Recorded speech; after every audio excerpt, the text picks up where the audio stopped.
Bateaux oubliés sur une côte africaine, mirage de ciel flamboyant, rêve d'une autre vie, rêve d'acier, de folie, rêve de bruit.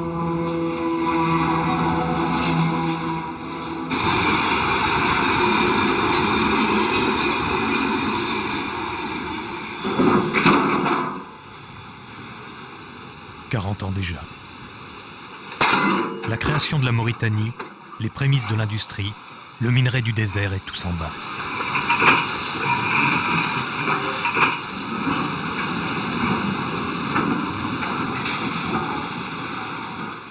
Tout se vend. Le sol, les fonds marins, les eaux les plus poissonneuses du monde, mais aussi son âme, sa foi. Ultime témoin de la civilisation du désert, les nomades se sont sédentarisés. Beaucoup ont gagné les villes à la recherche de prétendus bienfaits d'une civilisation occidentale. D'autres sont restés sous la tente à vivre, à écouter le sable, le temps, le cœur. Ce sont peut-être les derniers des justes.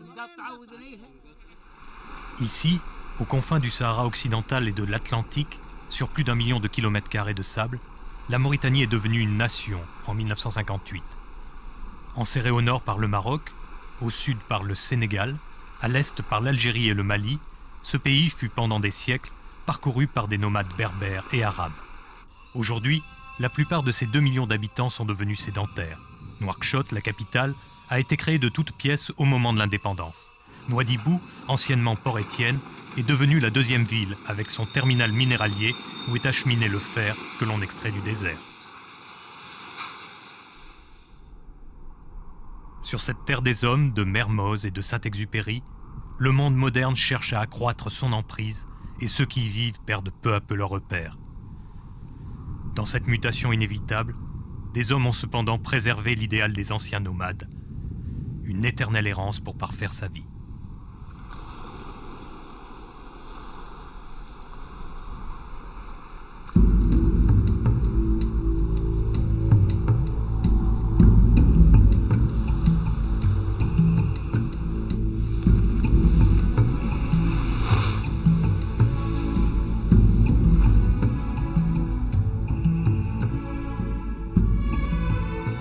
Mahmoud habite au centre de la Mauritanie, dans une ancienne ville sainte de l'islam, Tchinguetti.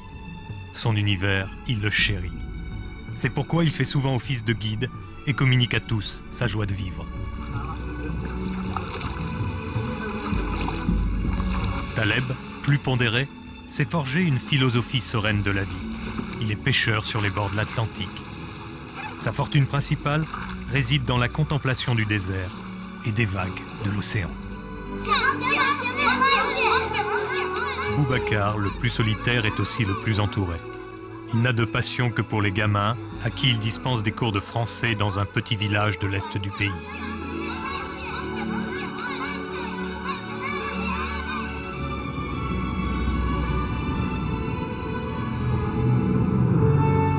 Entre ciel et dune, sous le regard impassible du destin, tous trois cheminent sur un même itinéraire.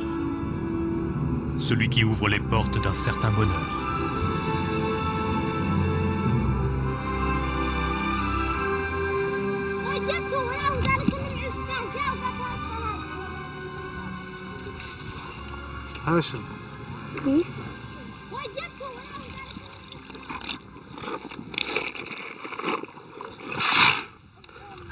Pas très loin de Tchinguetti, Mahmoud s'est arrêté dans l'oasis de sa famille qu'il visite chaque mois. Ce n'est pas un simple devoir. Il aime retrouver les siens, ses racines, l'accueil et la bienveillance de la palmeraie.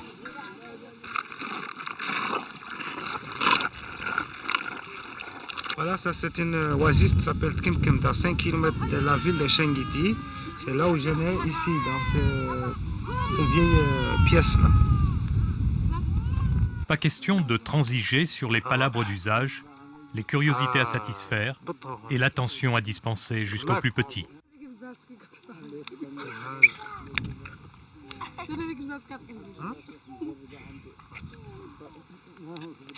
Je lui félicite parce qu'il a réussi tout l'alphabet arabe, cette gosse-là.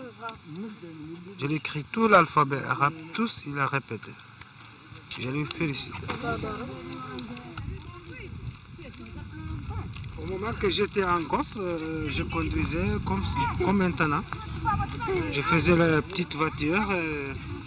J'ai dit, oh, j'ai comme une voiture accélérée. Mais bon, maintenant on laisse pour les enfants aussi.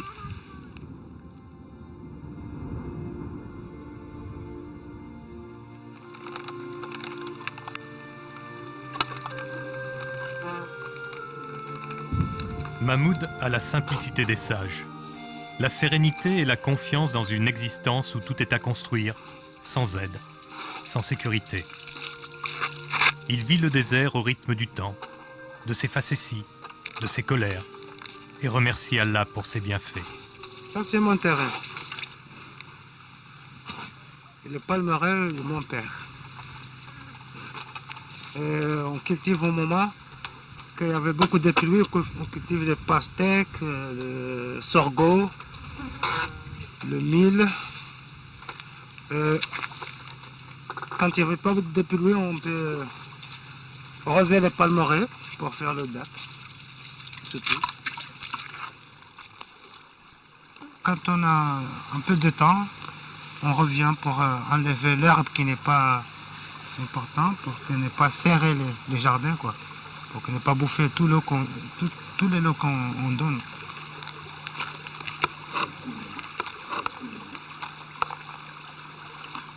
Le moment du guettement, on grimpe le palmeraie comme ça, on monte, on récupère le date et puis on descend.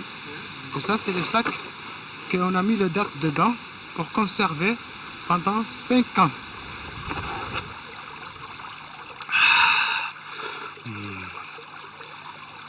Il est bon, très fraîche. Oui.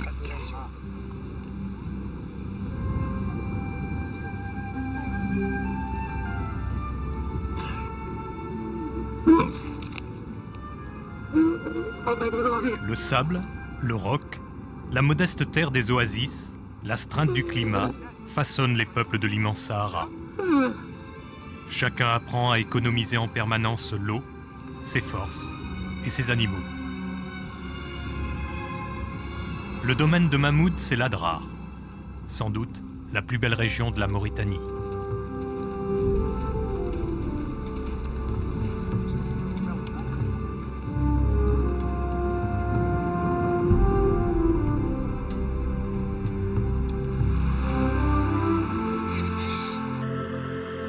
À 500 km à l'ouest, le Sahara meurt sur une de ces longues plages qui bordent l'Atlantique.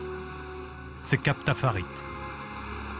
Ici s'étend une réserve naturelle connue sous le nom de Bandarga. Dans ce coin perdu et ignoré des touristes, des hommes en quête d'avenir se sont regroupés dans un village abandonné. L'homme au turban noir, c'est Taleb. Il fait fonction de chef. Son camarade, c'est Bouhari. La mer est leur seule ressource. Ils l'aiment et la respectent comme le désert.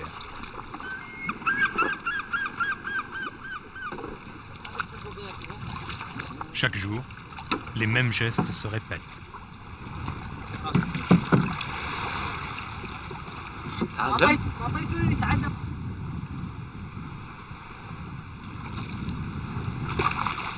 On pêche au moyen dormant. On peut l'appeler comme ça, moyen dormant. On met les filets le matin, par exemple, le matin à l'aube. On revient le lendemain à la même heure. On lève les filets, on a des secrets dedans et on laisse le filet à sa place. On trouve des dorades roses, les dorades royales, les badèches, les bars, les mérous.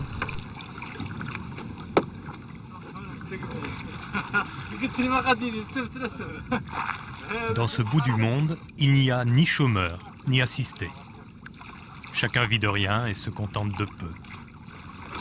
Les difficultés sont monnaie courante, comme retrouver un filet posé la veille. On n'a pas repéré. Normalement, on doit mettre un flotteur. De toute façon, on l'a pas mis. j'espère bien que on retrouvera. Normalement, de retrouver. On n'est pas loin. Voilà. Il est là. شفتوا دار رخام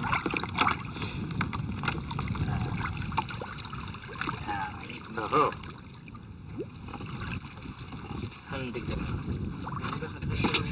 L'autre pêche, disons, c'est une pêche de subsistance, c'est une pêche vivrière, quoi.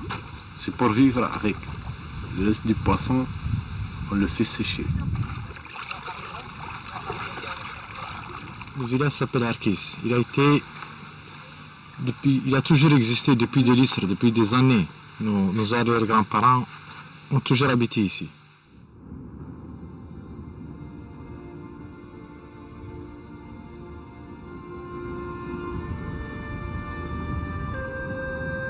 Les dernières personnes ont habité ce village jusqu'en 1957.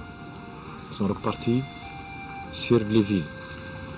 Et en avril 1994, je suis venu ici en tant que pêcheur. Je suis né dans le désert sous une tente. Et j'y ai vécu 2 ou 3 ans. C'était en 1965. Mon père était déjà en ville pour le travail. C'est là où je suis parti à Nouadhibou. J'ai fait l'école. Et j'ai été rejoint par pratiquement tous les membres de la tribu.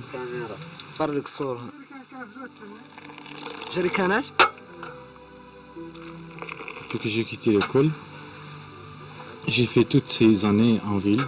J'ai tapé à toutes les portes. Je suis parti partout, j'ai tenté toutes les chances.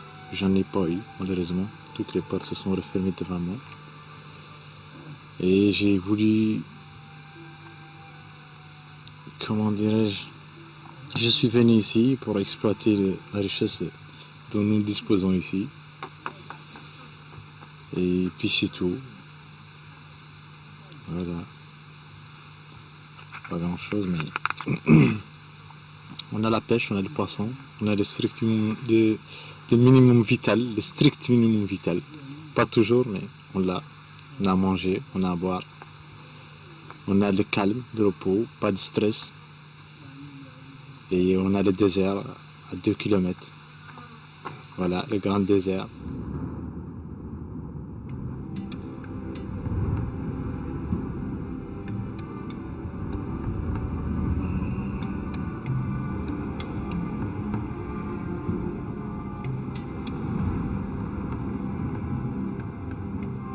La fascination du désert est permanente, même pour ses habitants.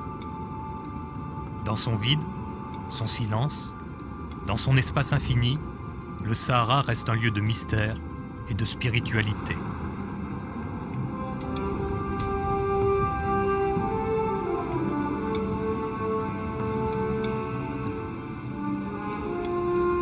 Très loin, à l'est du pays, coincé entre les dunes et une colline, Kamour s'étale au bord de la seule route goudronnée qui mène à la frontière du Mali.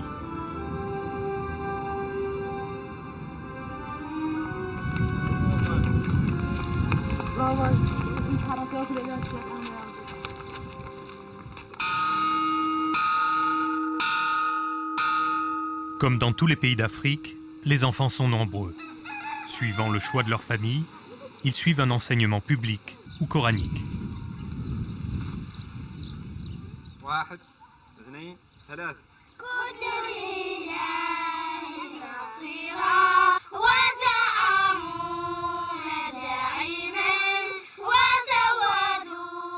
À l'école primaire et laïque, on inculque la nouvelle notion de patrie étrangère aux générations précédentes.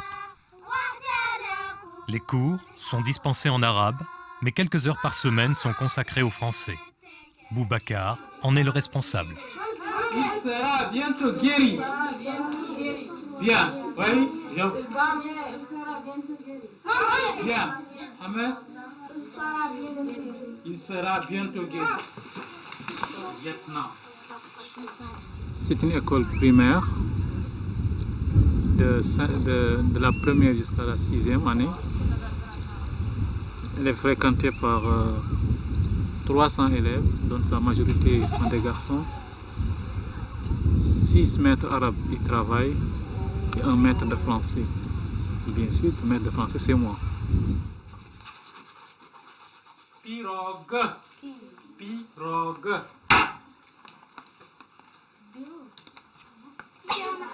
Ceux qui n'ont pas pu écrire pirogue, corrige. Oui, vous ne corrigez pas. Pourquoi devient-on instituteur? Pourquoi devient-on? Ça dépend de la personne. Peut-être la personne est amoureuse du métier, si je peux m'exprimer ainsi. Ça, je parle de mon cas. Moi, je suis devenu instituteur, c'est parce que j'aime le métier. Écrivez. Oui. Fatigue. Fatigue. Fatigue. À partir de la 3e année, chaque classe a 5 heures de français par semaine et 25 heures d'arabe par semaine. Donc au total, moi le maître de français, j'ai 20 heures de français par semaine. Encore? Oui.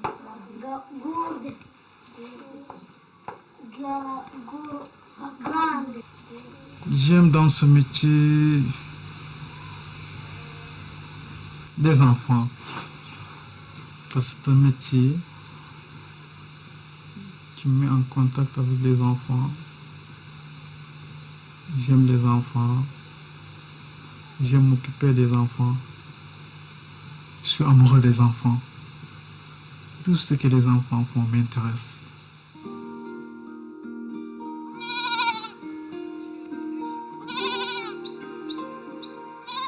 La vocation de Boubacar remonte à son adolescence. Il a suivi l'école normale à Rosso, dans le sud du pays. On l'a affecté ici et même s'il regrette l'éloignement de sa famille, il a trouvé l'épanouissement dans l'exercice de son métier.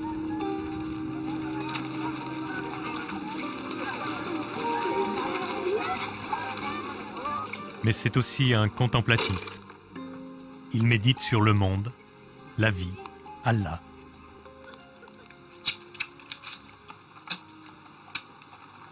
Je prépare pour la prière.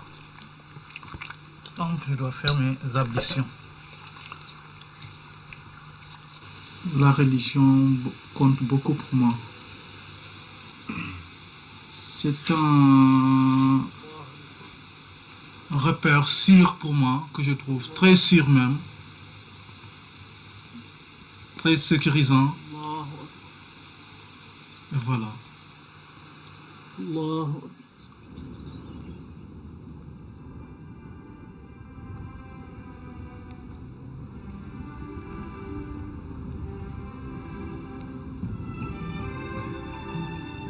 Le désert témoigne de la perpétuelle mutation de la terre et de la vie. Au Paléolithique, le Sahara était une région humide, avec une terre luxuriante et des eaux qui coulaient en abondance. L'évolution des hommes est à son image. Une loi dont on ne définit pas toujours le dessein, mais qui contraint à s'adapter.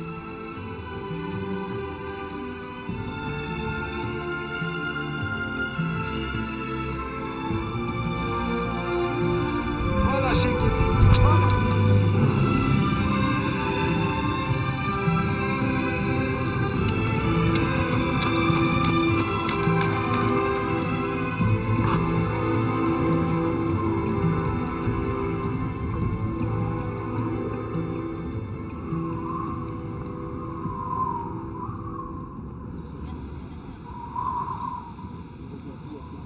Pour moi, je préfère Chenguiti mieux que toute la ville mauritanienne. Parce que d'abord, c'est une ville sainte de l'islam et puis les habitants de Chenguiti, leur cœur, c'est très très riche. Et puis, ils sont sympathiques pour moi. La première Chenguiti d'abord, il a été construit à l'an 160 à l'Agir, 770 de l'ère chrétienne. Elle était très peuplée. Elle était présente comme un centre caravanier entre l'Afrique du Nord et l'Afrique de l'Ouest. Ils ont installé, ils ont construit beaucoup d'universités coraniques, beaucoup de mosquées. Avant, il y avait 12 mosquées. Il y a beaucoup d'universités coraniques. Il y a beaucoup de monde qui vient de l'Afrique étudier le Coran, faire la prière dans ces mosquées-là. C'est pour cela qu'elle est appelée la ville sainte de l'islam.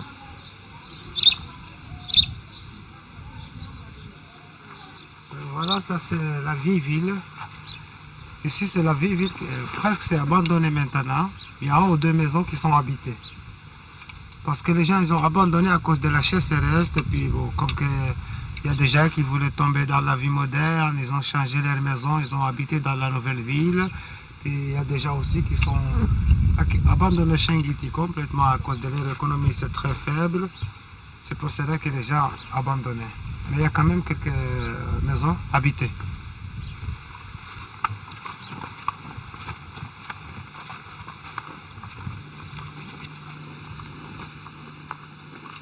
Guide de cœur, Mahmoud conduit souvent les visiteurs dans la petite bibliothèque de sa famille. Au XIVe et XVe siècle, de nombreux lettrés et marabouts travaillaient dans la ville caravanière.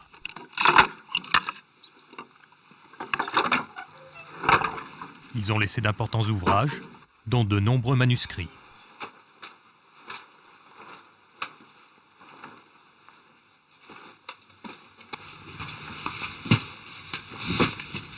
Mais voilà, ceux qui sont des livres qui sont écrits avec les mains, les manuscrits. On protège dans les boîtes, c'est mieux qu'on l'a mis dans les cartons là. On arrange ici, si on a besoin d'en, on peut le sortir. Et les autres qui ne sont pas dans les boîtes, c'est déjà recopié avec l'imprimante. La bibliothèque, c'est une bibliothèque famille. C'est pour ma famille même. Mais c'est moi qui suis le responsable en ce moment. C'est moi qui s'occupe, qui fait l'entretien des livres, qui étudie, qui arrange. C'est moi qui arrange tout maintenant.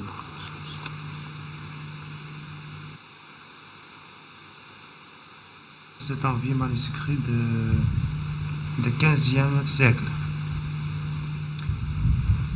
C'est un livre de la louange, un poème, un louange du prophète Mohammed. Tarjamatu ibn Nawas. C'est à Chinguetti que se regroupaient tous les pèlerins de l'Adrar se rendant à la Mecque.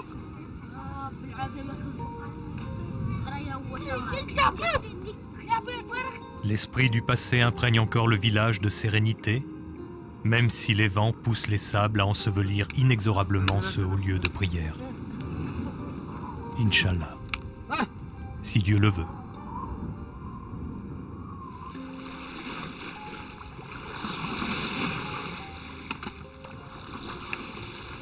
À Cap Tafarit, le poisson est trié. Il séchera quelques jours au soleil, puis sera stocké jusqu'à l'arrivée d'un acheteur. On est à 260 km au nord de Nouakchott et à 208 au sud-est de Nouadhibou. On est fait convoyer par voiture, à taxi brousse. À de très rares occasions, un commerçant vient ici chercher les produits. On les vend à Nouakchott ou à Nouadhibou. Ce qu'on arrive à tirer du poisson, on n'a jamais vraiment calculé ça, mais c'est pas vraiment grand-chose. Ça peut avoisiner, par exemple, à peu près 9 000 à 10 000 oublias par mois. 300 francs, à peu près 300 francs. Ici à Arkis, on n'a que deux petites chaloupes, des petites chaloupes à pagaie. On n'a pas le droit d'avoir ici un bateau à moteur, vu que nous sommes dans un parc naturel, dans une réserve. Nous sommes un peu à la merci de ce qu'on appelle le vent ici, le vent et les courants.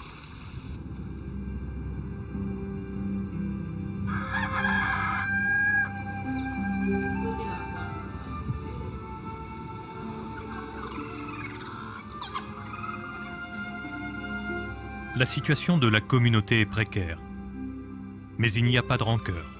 de jalousie, de recherche de besoins infondés. L'acceptation de sa condition donne des gens heureux de vivre.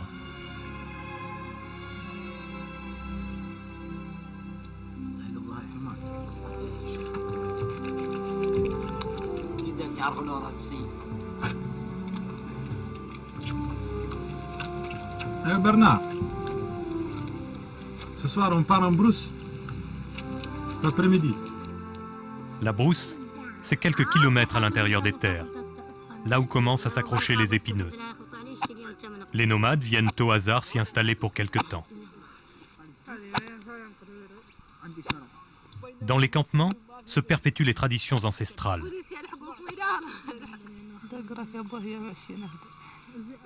Ici, on bat et on tisse le poil de chameau, une matière première indispensable à la fabrication des tentes qui abritent les tribus.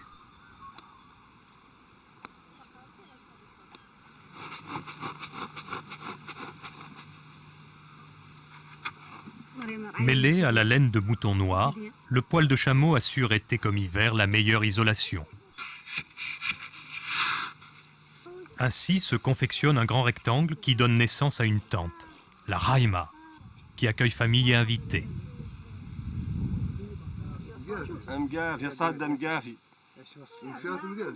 L'hospitalité est une règle obligatoire.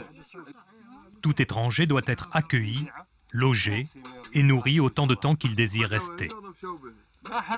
Le désert convie à cette solidarité. Elle s'apprécie dans la simplicité et le partage de moments magiques.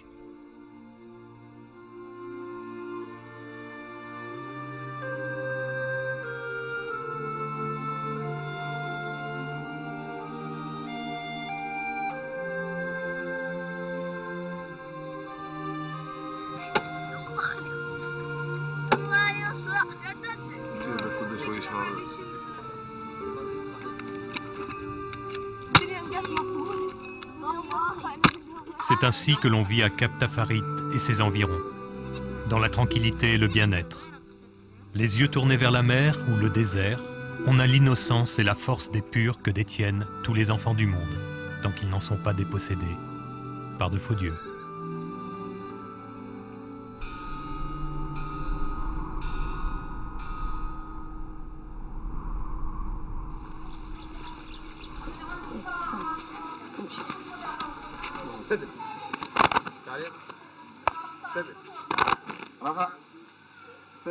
À Camour, le sport c'est l'affaire des maîtres d'école.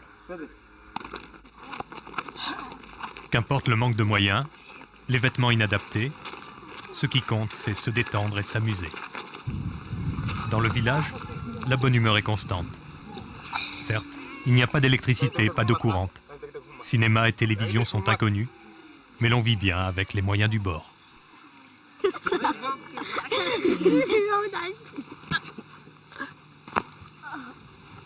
Les classes se tiennent parfois dans des pièces de maison louées à l'année.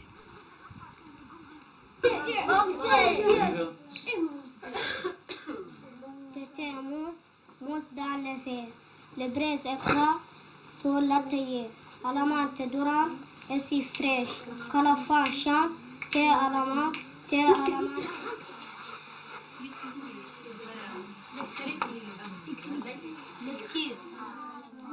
L'écriture du français tient un rôle moteur dans l'enseignement, car les enfants l'assimilent plus facilement que le langage. L'écriture n'est pas comme le langage. L'écriture, il suffit de dessiner des lettres. Donc là, cet apprentissage, pour nous, ici, est plus facile que de les faire apprendre à parler. Donc, c'est pas la même chose. Ils acquièrent très vite l'écriture, alors que le langage vient tardivement, petit à petit.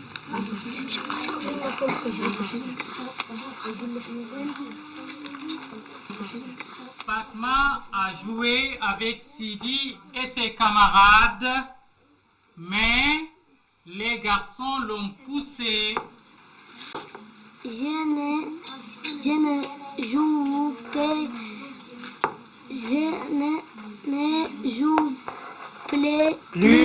plus avec Bien. La récréation. Vous savez tous ce que c'est la récréation. À 10 heures. Le matin à 10 heures, les élèves sortent en récréation. Récréation. Il n'y a pas beaucoup de moyens à l'école. Nous, les maîtres, même, on manque de bureaux. Les élèves n'ont pas là où s'asseoir, donc ils s'assoient par terre. Ils n'ont pas aussi de livres, ni de cahiers. Donc ça manque vraiment de moyens. Je les fais écrire le texte pour qu'ils puissent lire ça à la maison. Ils n'ont pas de livres à la maison. Beaucoup d'entre eux, d'ailleurs.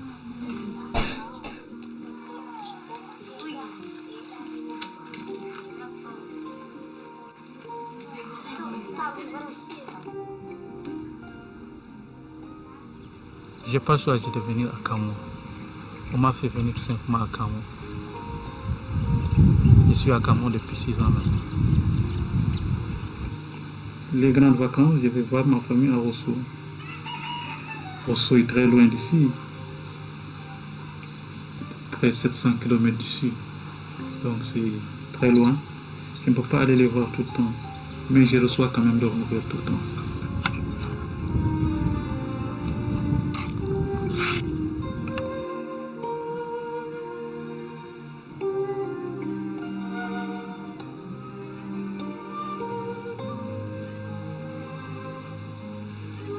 Ça ne demande pas beaucoup de préparation du cours. Parce que presque j'ai l'habitude maintenant de les faire. Ça fait 6 ans que je les prépare maintenant, donc ça va très vite. Puis ce sont les mêmes classes toujours. Mon premier passe-temps favori, c'est la lecture du Coran. J'ai ma tablette, j'ai mon livre. Après ça, j'ai quelques bouquins avec moi que je lis souvent. Je ne suis pas encore marié. Mon salaire par mois est de 600 francs français. Donc c'est pas beaucoup, c'est pas suffisant pour faire un mariage.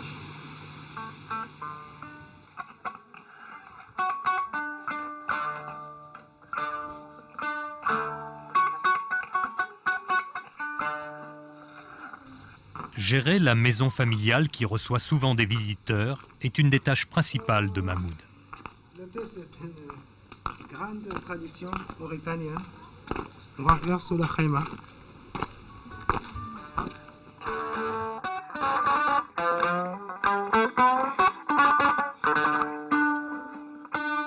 La tradition du désert la plus vivante est celle du thé que l'on savoure plusieurs fois par jour.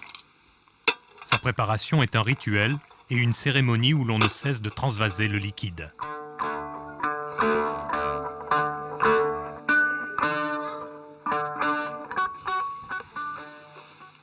Certains appellent ironiquement le thé le whisky mauritanien, car dans ce pays musulman, l'alcool est interdit.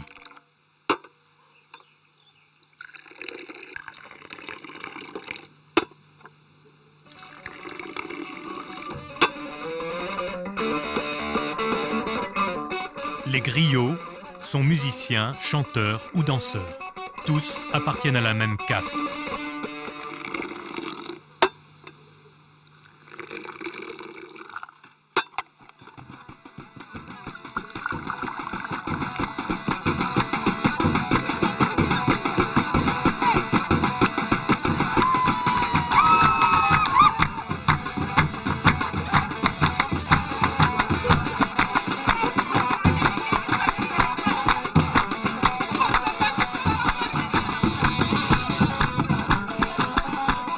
La vie et la survie des griots sont essentiellement liées à leur musique qui, seule, leur apporte quelques revenus. Lors des cérémonies et des fêtes, ils viennent avec leur famille flatter les puissants en chantant leurs hauts faits et leurs louanges. Ils sont à la fois choyés, craints ou détestés, car ils peuvent tourner en ridicule ceux qui refuseraient de leur donner de l'argent.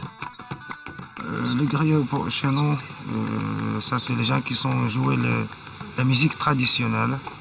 Il y a beaucoup de gens qui aiment bien cette musique-là. Parfois, quand aussi on veut le faire un mariage, on lui invite, il nous fait jouer le tidinit.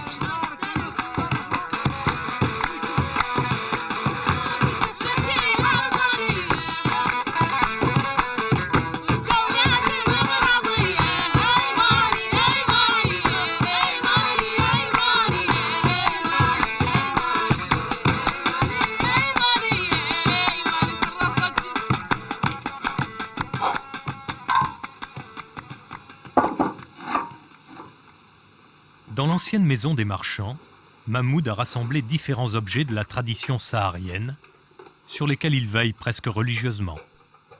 Ça, c'est un objet des caravans, ça s'appelle les boîtes à thé, pour transporter les matériels du thé. C'est les gens des caravans qui sont toujours voyagés avec ce truc-là.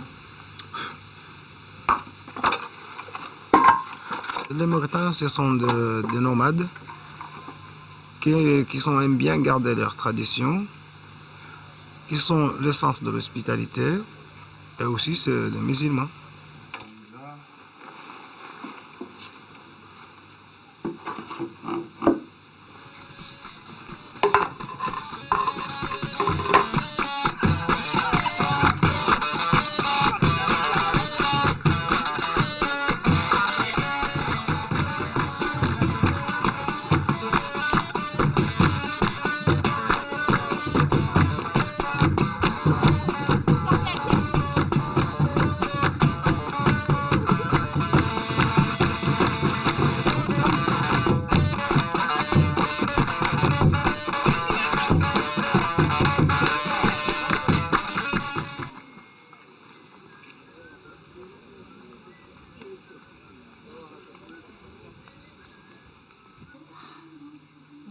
Les femmes vivent dans cette société à l'écart des hommes, même si elles régissent le commerce et la vie familiale. Mahmoud aime bien leur compagnie. Il se rend souvent dans cette coopérative où l'on fabrique différents vêtements ou parures.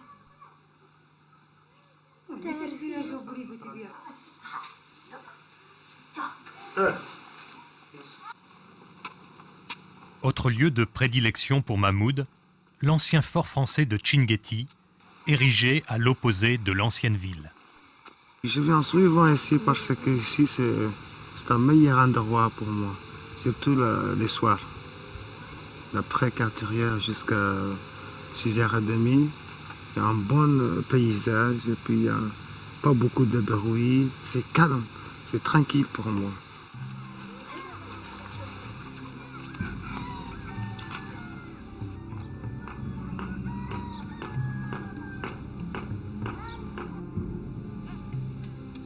Attachement à l'histoire et à son époque coloniale, les vestiges de l'administration française trônent encore, mais s'étiolent au fil des ans.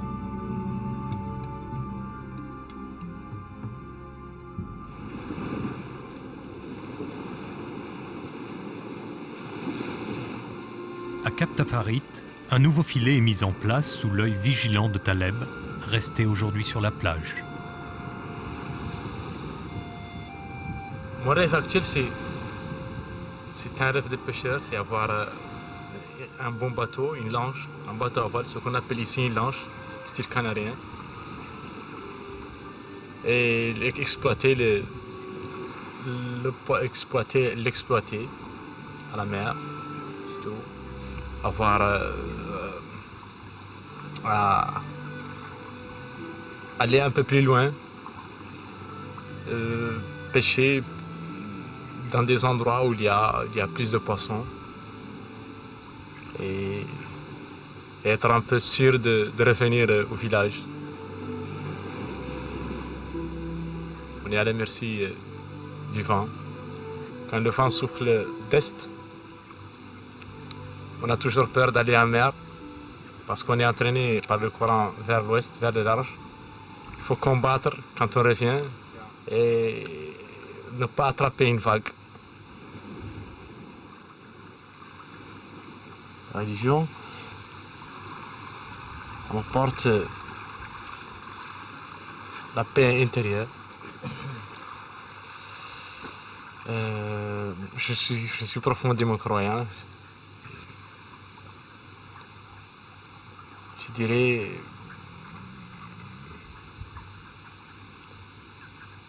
il faut chercher les mots. C'est toujours difficile de s'exprimer autre que sa langue maternelle. La religion,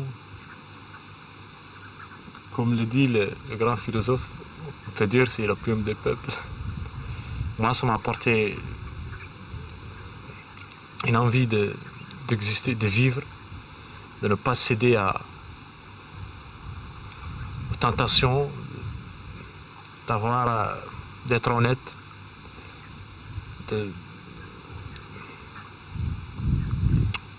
comment dirais-je, de travailler dur pour vivre et aider mon prochain, mon ami, mon semblable dans la vie.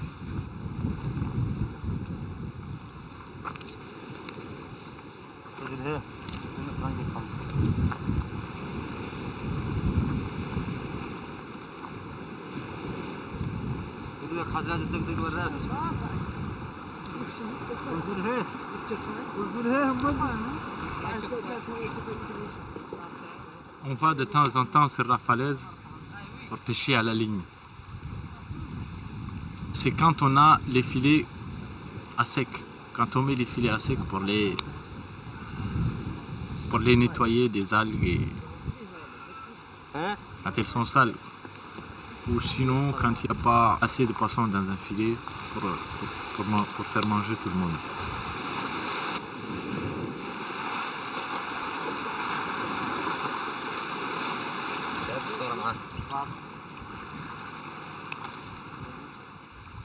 Heureusement, on est toujours servi par la mer.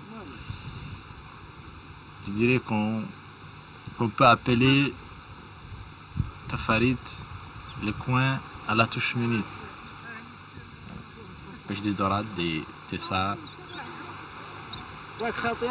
des mérous, des truites, des badèches, des corbines, des grosses prises parfois qui vont jusqu'à 27 kg, 26. Tu as vu comme il est gros? Allez, on le remet. Ça doit faire 6-7 kilos.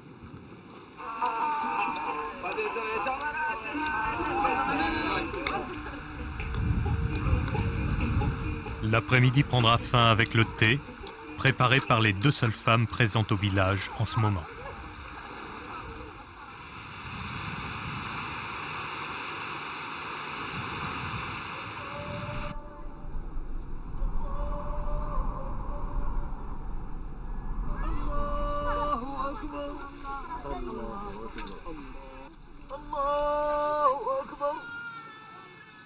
À Kamour, Boubacar habite tout près de l'école coranique du village, la concurrente en quelque sorte de l'école primaire. On l'appelle une mahadra. Là, d'autres enfants y suivent un enseignement uniquement religieux. À cette mahadra, il y a 33 élèves. Le plus jeune a 7 ans. Il reste pendant longtemps. Il y en a qui restent pendant 15 ans, ceux qui viennent les débutants. Il y en a qui restent pendant 7 ans, 6 ans. Effectivement, ça prend du temps. Les moyens dont ils disposent sont aussi modestes. Une tablette, un encrier et une plume d'oie.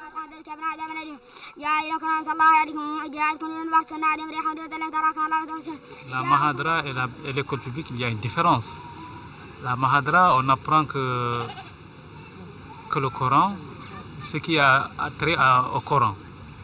Alors que dans l'école publique, on a en plus du Coran, on a d'autres matières qui ne sont pas enseignées dans la mahadra. La voiture roule.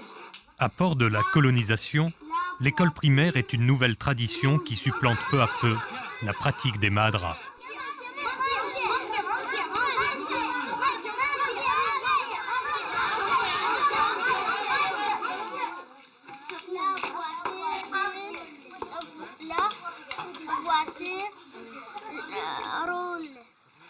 Dans sa pédagogie, Boubacar met en scène des jeux qui maintiennent l'attention des élèves.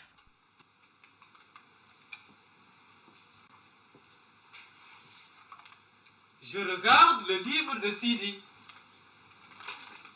Je regarde le livre de Sidi. Dans ton cartable. Où est mon cartable?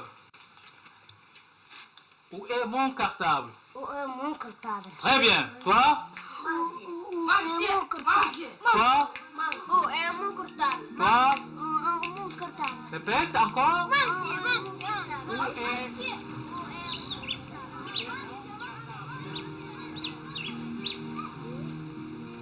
Le jardin, c'est une de mes occupations. Ça fait partie aussi de mes passe-temps favoris. Je cultive des carottes, des betteraves, des choux, etc., etc.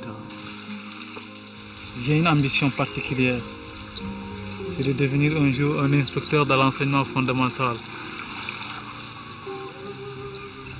Seulement, je veux garder le contact toujours avec les enfants. Un inspecteur, souvent en rapport avec les enfants toujours. Donc c'est toujours la continuité du contact avec les enfants. J'aime les enfants.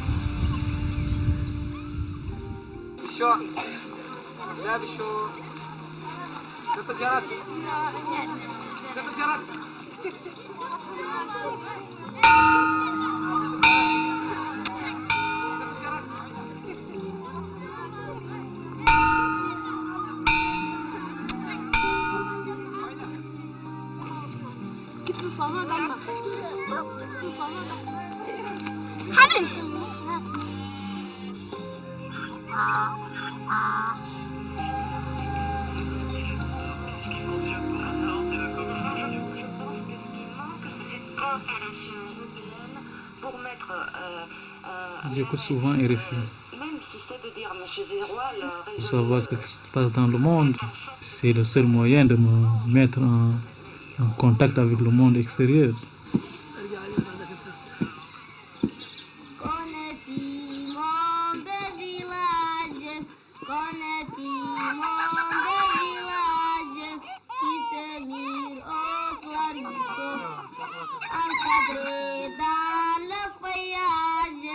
Encadré dans le feuillage, on dirait un nid d'oiseau, ma museau parmi l'ombrage, ma museau parmi l'ombrage, je souris comme un berceau. Merci. Applaudissements.